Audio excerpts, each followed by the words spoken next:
सोहू। Hyderabad police का मंशिया dealers के खिलाफ ताबड़तोड़ कार्रवाइयों का सिलसिला जारी। भारी मिकदार में कच्ची शराब व दीगर सामान बरामद, 2 सप्लायर्स गिरफ्तार। एसएसपी हैदराबाद डॉक्टर फारूक अली साहब की हिदायत पर अमल दरामद करते हुए एसपी हेडक्वार्टर शाहजेब चाचड़ की सरबराही में डीएसपी टंडूजाम आगा अब्दुल मजीद, एसएचओ टंडूजाम रियाज अहमद भुट्टो, एसएचओ होसड़ी इंस्पेक्टर तुफैल अहमद भुट्टो व दीगर टीम के हमरा थाना टंडूजाम और थाना होसड़ी की हदूद में कच्ची शराब की भट्टी पर छापा मार कार्रवाइयां।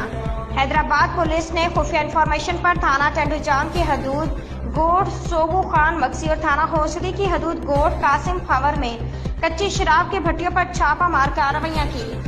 टंडूजाम की हदूद में कार्रवाई के दौरान मंशिया डीलर्स ने कार सरकार में मुदाखलत करते हुए पुलिस पर फायरिंग और पथराव किया। मुलजमान की मज़ाहमत के नतीजे में पुलिस के जवान जख्मी हुए, जबकि सरकारी मोबाइल्स को भी नुकसान पहुंचा। थाना होसड़ी की हदूद गोट कासिम खबर में कच्ची शराब की भट्टी पर छापा मार कार्रवाई के दौरान 2 मंशिया डीलर एजाज फमर और मुमताज फमर को गिरफ्तार कर लिया गया, जबकि मुलजिम के साथ ही मौके से फरार होने में कामयाब हो गए। पुलिस के मुताबिक छापामार कार्रवाइयों के नतीजे में 200 लीटर से ज्यादा कच्ची शराब और शराब तैयार करने के दीगर औजार